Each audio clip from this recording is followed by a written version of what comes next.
Er is hier onder andere de tentoonstelling De Doorloop hier op het Nationale Archief. Dat is Opstand en Vrijheid. Opstand en Vrijheid gaat eigenlijk over verschillende opstanden en strijd voor vrijheid door de eeuwen heen in onze collectie. Beschrijft onder andere de strijd tegen de Spanjaarden in de 80-jarige oorlog. Dat is een vrij historisch Nederlands getint verhaal. De strijd tegen de Spanjaarden. En daar wilden we eigenlijk meer strijd aan toevoegen. Laten zien dat er meer is dan alleen dat.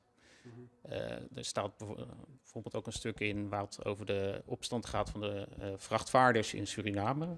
Vanuit de Moron-gemeenschap. Dat is in 1912 geweest. 1921, sorry. En dat is ook een strijd voor vrijheid, voor rechten.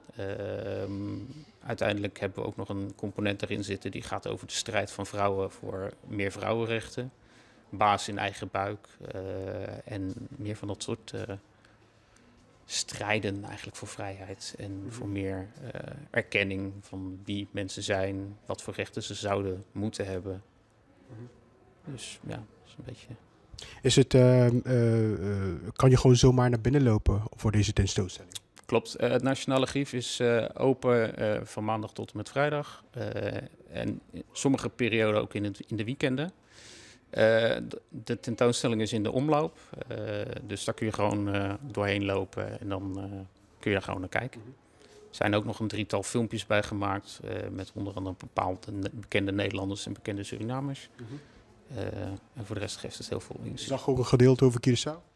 Er was eerst een deel over Curaçao. We hebben een tijd geleden een grote tentoonstelling gehad over Curaçao.